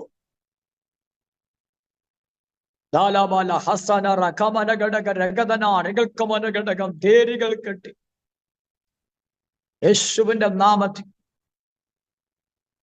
ഗസയുടെ നിർജ്ജന പ്രദേശത്തേക്ക് പൊയ്ക്കോ ഫിലിപ്പോസേ. യെസ്, അവിടെ കരുതൽ വെളിപ്പെട്ടില്ലയോ? ഒരു ശുശ്രൂഷയുടെ കരുതൽ. യേശുവിന്റെ നാമത്തിൽ ഇന്ന് പകൽ പരിശുദ്ധാത്മാവ് നമ്മോട് വ്യക്തമായി പറയുന്നു, ഞാനും നിങ്ങളും ദൈവഹിതം അനുസരിച്ചവരാണെങ്കിൽ ഞാനും നിങ്ങളും ദൈവഹിതം അനുസരിക്കാൻ ദേശത്ത് വില കൊടുത്തവനാണെങ്കിൽ വിശ്വസിച്ചോ ഒരു മനുഷ്യന്റെ മുമ്പിലും പോയി തല കുനിക്കാൻ ദൈവം അനുവദിക്കത്തില്ലെന്ന്. ഒരു മനുഷ്യന്റെ മുമ്പിലും തലകുനിഞ്ഞ് നിൽക്കാൻ ദൈവം അനുവദിക്കത്തില്ല. അവങ്കിലേക്ക് നോക്കിയവർ പ്രകാശിതരായി അവരുടെ മുഖം ഒരു നാളും ലജ്ജിച്ചു പോയില്ല. അബ്രഹാം മോറിയ മലയിലേക്ക് പോവുകയാണ്. അതൊരു ദൈവഹിതമായിരുന്നു. ദൈവഹിതത്തിനകത്ത് തന്റെ തലമുറയ്ക്ക് വേണ്ടി ദൈവം കരുതിയില്ലയോ? ദൈവഹിതത്തിനകത്ത് ദൈവത്തിന്റെ കരുതലുകളുണ്ട്. ദൈവഹിതത്തിനകത്ത് ദൈവത്തിന്റെ കരുതലുകളുണ്ട്. അത് തൽക്കാലം മറഞ്ഞിരിക്കുന്നെന്ന് തോന്നുന്നെങ്കിലും സമയമാകുമ്പോൾ അതിന്റെ ഓപ്പണിങ് വെളിപ്പെടും. അതിന്റെ ഓപ്പണിങ് ഇതുവരെ വെളിപ്പെട്ടിട്ടില്ലെങ്കിൽ സമയം വന്നില്ലെന്ന് ചിന്തിച്ചാൽ മതി. സമയമായി കഴിഞ്ഞാൽ അതിന്റെ ഓപ്പണിങ് വെളിപ്പെടും. അതിനെന്ന് പറഞ്ഞാൽ ഞാൻ കോരശ് രാജാവിന്റെ വലു പിടിച്ചിരിക്കുന്നു. എന്തിനു വേണ്ടിയാ? വാതിൽ അടഞ്ഞു പോകാതിരിക്കാൻ. ദൈവഹിതത്തിൽ നിൽക്കുന്ന കോരശിനെ കുറിച്ച് പറയാം, അവൻ എന്റെ ഹിതം അനുഷ്ഠിക്കും. എന്റെ ഹിതം അനുഷ്ഠിക്കുന്നതിന് വേണ്ടിയാ. തുറക്കുന്ന വാതിൽ അടഞ്ഞു പോകാതിരിക്കേണ്ടതിന്. അങ്ങനെയെങ്കിൽ ഇന്ന് പ്രാർത്ഥിച്ചോണം, തുറക്കുന്ന വാതിൽ തുറക്കപ്പെടണം. തുറന്ന വാതിലുകൾ അടയാൻ പാടില്ല. യെസ്, പ്രാർത്ഥിച്ചോ. വന്ന് കയറുന്ന നന്മകൾ അതേപോലെ അങ്ങ് ഒഴുകി പോകുമല്ല, വന്ന് കയറുന്ന അനുഗ്രഹങ്ങൾ വീടിനകത്ത് നിലനിൽക്കണം. ദൈവഹിതത്തിനകത്ത് നിന്നോണേ. തുറക്കും, ചിലത് പുതിയ തുറക്കാൻ പോവാ. തക്ക സമയത്ത് ചില ഓപ്പണിങ് കാണാൻ പോവാ. യേശുവിന്റെ നാമത്തിൽ വെളിപ്പെടട്ടെ. ഞാൻ ഈ കുടുംബങ്ങൾക്ക് വേണ്ടി പ്രാർത്ഥിക്കാൻ പോവാ. ദൈവകരം ഇന്ന് നിങ്ങളുടെ മേൽ ചലിക്കാൻ പോവാ. ഒറ്റ വാക്യം മാത്രം നിങ്ങളെ കൊണ്ടൊന്ന് വായിപ്പിച്ച് ഞാൻ പ്രാർത്ഥിക്കാൻ പോവാ. അടകമന അരകൽക്കമന ഘടകനക. കർത്താവിന്റെ വചനത്തിൽ നാം വായിക്കുമ്പോൾ 1 തെസ്സലോനിക്യ ലേഖനം അതിന്റെ 5:24 ഒന്ന് വായിച്ചു. നിങ്ങളെ വിളിക്കുന്നവൻ വിശ്വസ്തനാകുന്നു, അവൻ അത് നിവർത്തിക്കും. നിങ്ങളെ വിളിക്കുന്നവൻ വിശ്വസ്തനാകുന്നു, അവൻ അത് നിവർത്തിക്കും. ആ വാ തുറന്നൊന്ന് പറഞ്ഞേ ആ വാക്യം. ഇത് അന്നത്തെ കാലത്ത് ജീവിച്ചിരുന്നവർക്ക് വേണ്ടി മാത്രമുള്ളതല്ല, ഇത് നമുക്ക് വേണ്ടിയുള്ളതാണ്. ഇത് നമുക്ക് വേണ്ടിയുള്ളതാ. വിളിക്കുന്ന ആരാ? വിളിക്കുന്ന കർത്താവിന്റെ പ്രത്യേകത എന്തുവാ? എന്നെ വിളിച്ചവന്റെ പ്രത്യേകത എന്തുവാ? വിശ്വസ്തനാണ്. അവൻ അത് നിവർത്തിക്കും. ഭൗതികമായും ആത്മീകമായുമുള്ള വാഗ്ദത്തങ്ങൾ ദൈവം നമുക്ക് തന്നിട്ടുണ്ട്. തന്റെ ദാസന്മാരോട് ദൈവം പറഞ്ഞ ആത്മീകമാകട്ടെ ഭൗതികമാകട്ടെ ഏത് വാഗ്ദത്തങ്ങളും ദൈവത്തിന്റെ വഴിയിൽ നിന്നവർക്ക് വേണ്ടി ദൈവം നിവർത്തിച്ചു കൊടുത്തിട്ടുണ്ട്. ഇസ്രായേലിന്മേൽ വീണ എന്റെ വചനങ്ങളൊന്നും നിഷ്ഫലമായി പോയില്ല. നിങ്ങളുടെ കുഞ്ഞുങ്ങളുടെ മേൽ വീണ വചനം, നിങ്ങളുടെ കുടുംബത്തിന്റെ മേൽ വീണ വചനം, അത് നിഷ്ഫലമാകുന്ന വചനമല്ലെന്ന് ഇന്നൊന്ന് വിശ്വസിച്ചേ. ദൈവം അത് നിവർത്തിക്കാൻ പോവാ. അതിന്റെ നിവർത്തി പദത്തിലേക്ക് ഈ നാളുകളിൽ ദൈവം നിങ്ങളെ കൊണ്ടുവരും. റീബലഘടകസ്. ഇപ്പൊ നോക്കുമ്പോ ഒന്നുമില്ല, നിങ്ങളുടെ വീടിനകത്ത് ഒന്നുമില്ല, നിങ്ങളുടെ വീടും ഒന്നുമല്ല. പക്ഷേ നിങ്ങൾ എന്താ സന്തോഷിക്കാൻ കാരണമെന്നറിയാമോ? കൈ മുതലായിട്ട് ഒരുപിടി വാഗ്ദത്തങ്ങൾ തന്നിട്ടുണ്ട് ദൈവം. അടകവനഘടകരകഥന. ഇത് കിളിർക്കുന്നൊരു സമയം വരുന്നു. എന്റെ ഉള്ളിൽ ദൈവമിട്ട വചനം, എന്റെ കുടുംബത്തിന്റെ മേൽ, എന്റെ തലമുറയുടെ മേൽ ദൈവമിട്ട വചനം, ഇത് വചനമായി തന്നെ കിടക്കത്തില്ല. ഇത് കിളിർക്കുന്ന, ഇത് സന്തന റികൾക്കമന, ഇത് കിളിർക്കുന്ന ഒരു സീസൺ എന്റെ ഭവനത്തിനകത്ത് വെളിപ്പെട്ടു വരുന്നു. ആത്മാവിൽ പ്രാർത്ഥിച്ചു ചെയ്യുന്ന പകൽക്കാലം അത് വെളിപ്പെടും. അത് വെളിപ്പെടാൻ പോവാ.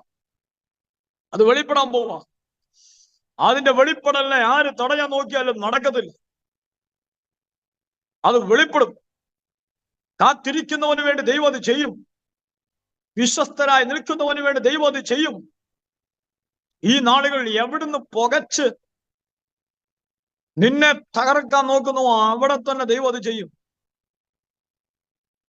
വിശ്വസിച്ചു പ്രാർത്ഥിച്ചു. മാറയ മധുരമാക്കിയപ്പോ നമുക്കറിയാലോ. കർത്താവ് പറഞ്ഞോ വേറെ വെള്ളം കാണിച്ചു തരാനാണോ പറഞ്ഞേ?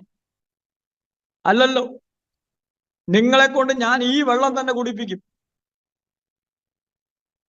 നിങ്ങൾ കയ്പെന്ന് പറഞ്ഞ ഈ വെള്ളം തന്നെ നിങ്ങളുടെ ദാഹം തീർക്കും.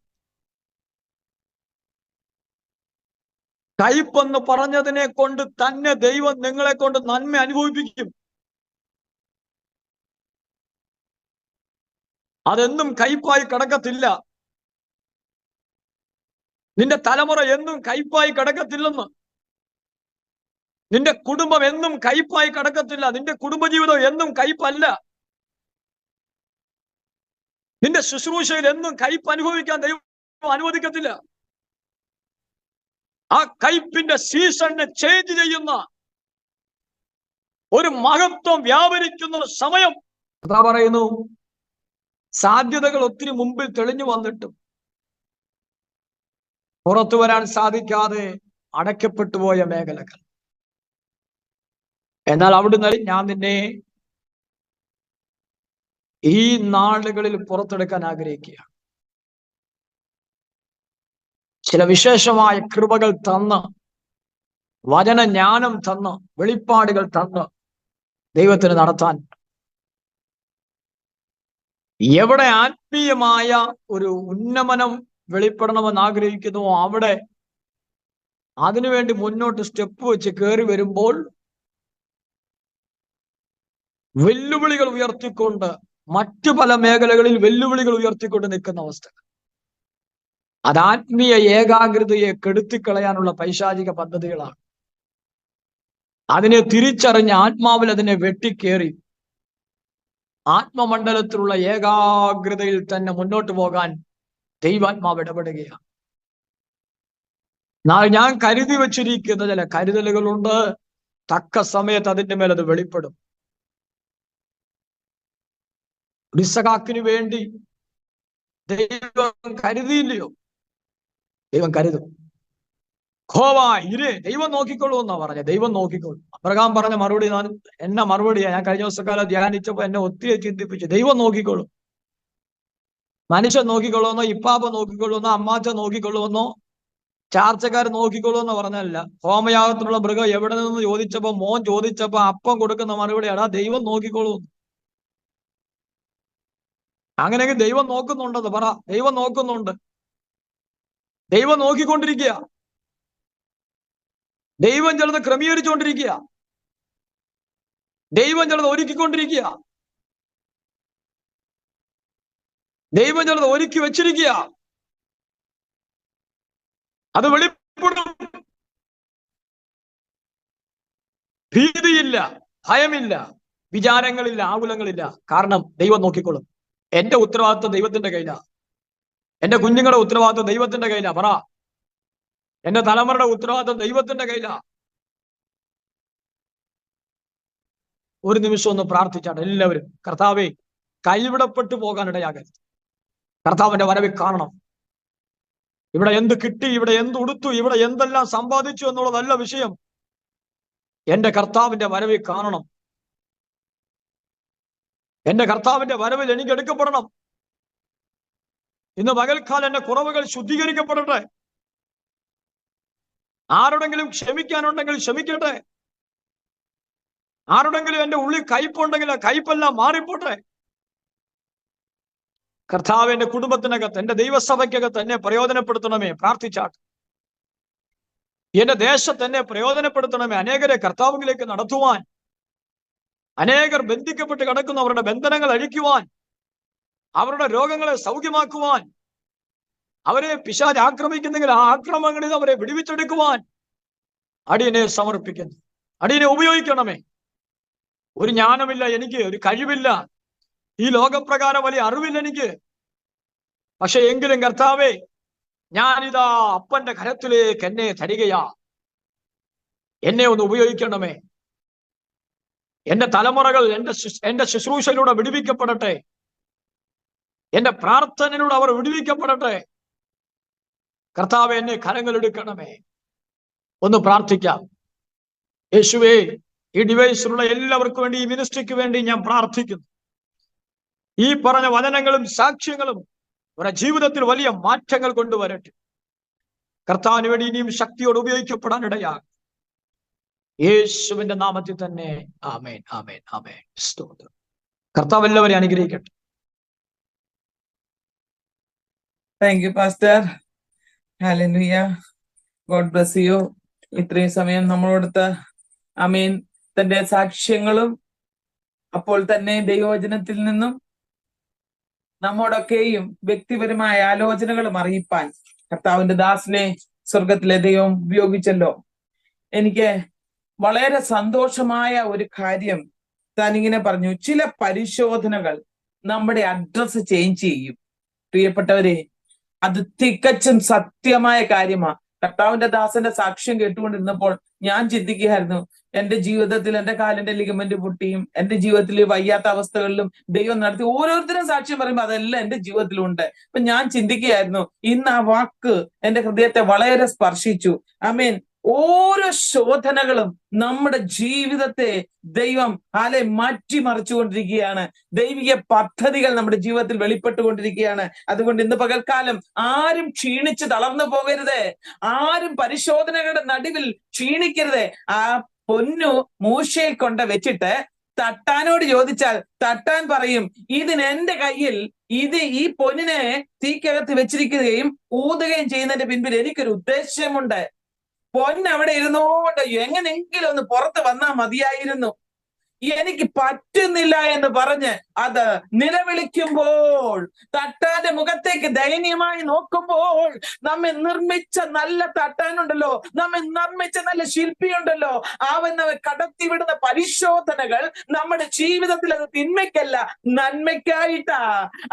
പിന്നീട് ആ സ്വർണത്തോട് ചോദിച്ചാൽ അത് പിന്നെ ജുവലറികളിലൊക്കെ ഒന്ന് പോയി നോക്കിക്കേ, 22-24 ക്യാരറ്റ് ആയിട്ട് തനി തങ്കമായിട്ട് കണ്ണിന് തിളക്കം, വസ്തു, ആമേൻ, മറ്റുള്ളവർക്ക് സൗന്ദര്യം വർദ്ധിപ്പിക്കുന്ന, ആമേൻ, അത് ആകർഷണം ഉണ്ടാക്കുന്ന എന്ന് വേണ്ട ആ ലോകത്തിന് വരുന്ന വ്യത്യാസം. അങ്ങനെയെങ്കിൽ തന്റെ സ്വരൂപത്തിലും സാദൃശ്യത്തിലും മെനഞ്ഞുണ്ടാക്കിയ ഞാനും നിങ്ങളും ഇന്ന് പകൽക്കാലം ദൈവമക്കളെ നമ്മുടെ അഡ്രസ് മാറുന്ന മാത്രമല്ല നമ്മുടെ രൂപവും മാറും. നാം അനുരൂപമാവും, അവനോട് കൂടി തേജസ്കരിക്കപ്പെടും. ആമേൻ. നമ്മുടെ മണവനെ പോലെ അവനോടൊത്തായിത്തീരും, നാം അവനെ പോലെ ആയിത്തീരും. അതിനു വേണ്ടിയാണ് കർത്താവ് നമ്മളെ ഇങ്ങനെ കടത്തിവിടുന്നത്. എനിക്ക് ഭയങ്കര സന്തോഷം തോന്നി സാക്ഷ്യം കേട്ടപ്പോൾ. കാരണം ഇന്ന് പകൽക്കാലം ഇതിനകത്ത് ഓരോരുത്തരും പ്രതികൂലത്തിലായിരിക്കുന്നത്. ഞാൻ ഹിന്ദിക്കാർക്ക് വേണ്ടി ട്രാൻസ്ലേറ്റ് ചെയ്തു തരാം. എങ്കിലും ഇന്ന് പകൽക്കാലം പറയട്ടെ, നമ്മുടെ ജീവിതത്തിന്റെ ശോധനകളിൽ ആമേൻ തട്ടാന്റെ മുഖത്തേക്ക് നോക്കുന്നത് സ്വർണത്തെ പോലെ ആകരുതേ. ആമേൻ. ഹല്ലേലൂയ. ഉലയിൽ വെച്ച് വഴിപ്പിക്കുന്ന ഇരുമ്പ്, ഹല്ലേലൂയ, കൊല്ലന്റെ മുഖത്തേക്ക് നോക്കുന്നതായി തീരരുത്. Praise the Lord. നമ്മുടെ നല്ല ശില്പിയായ കർത്താവ്, ആമേൻ, നമ്മുടെ പ്രയാസത്തിന്റെ നടുവിൽ നോക്കുമ്പോൾ, ശോധനയുടെ നടുവിൽ, ആമേൻ, തട്ടാനും കൊല്ലനും ഒക്കെ ഹല്ലേലൂയ അല്പസമയം വെള്ളത്തിലേക്ക് വെക്കുന്നത് പോലെ അല്ല. നമ്മുടെ കർത്താവ് എന്നാ ചെയ്യുമെന്നറിയാമോ? ഇങ്ങനെ അപ്പൻ ഓമനിക്കുന്നത് പോലെ, അമ്മ താലോലിക്കുന്നത് പോലെ, അവന്റെ ദാസൻ പറഞ്ഞതുപോലെ, ആമേൻ, ജീവിത അനുഭവങ്ങൾ, ആമേൻ, കണ്ണിക്കാൻ ആർക്കും സാധ്യമല്ല. കർത്താവ് മാർവോടങ്ങോട്ട് ചേർക്കും.